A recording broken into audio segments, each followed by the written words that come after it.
মহাকুম্ভ নিয়ে নানা লোকের নানা রকমের মত, কেউ আগেনস্টে বলছে, কেউ ফরে বলছে, কেউ যেতে পারিনি বলে সেটাকে অন্য রকম ভাবে প্রেজেন্ট করছে।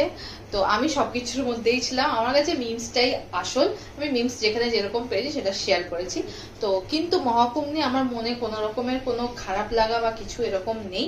কিন্তু আমি এটাই বিলিভ করি যে কর্মফলই সব, যে ভালো কর্ম করলে আমি ভালো কর্ম রিটার্ন পাবো, বা পাপ বা পুণ্য সেটা দিয়েই বিচার হবে। এই গঙ্গা স্নানে, গঙ্গা জলেই কেননা স্নান করে নি, বা বড় বড় তীর্থযাত্রাই বা কেন করে নি, বা সেটা দিয়ে কখনো সেটা লাঘব হবে না।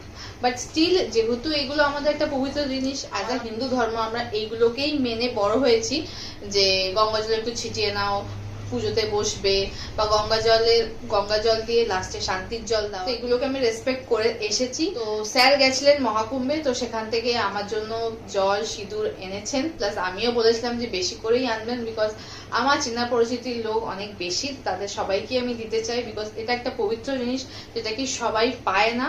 তো আমি যখন পেয়েছি, তো আমি চাইবো আমার সাথে যারা জড়িয়ে দাঁড়ানো সবাই পায়।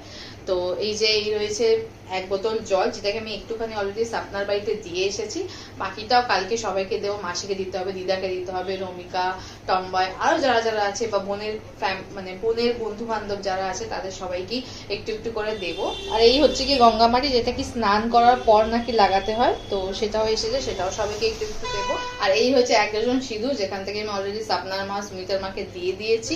স্যারই বলেছে যে শিবরাত্রির দিনকে এই জল দিয়ে স্নান করতে নাকি খুব ভালো হবে, যারা আর কি যেতে পারেন তাদের জন্য। তো এখানে সাবান, শ্যাম্পু, তেল এগুলো নাকি এই জল দিয়ে স্নান করার সময় ইউজ করা যায় না, আর এটার মধ্যে একটুখানি কালো তিল আর হলুদ দিয়ে নাকি স্নান করা খুবই ভালো। তো আমি তো করবোই, তো যারা যারা দেখছো ভিডিও তারাও পারলে করবে।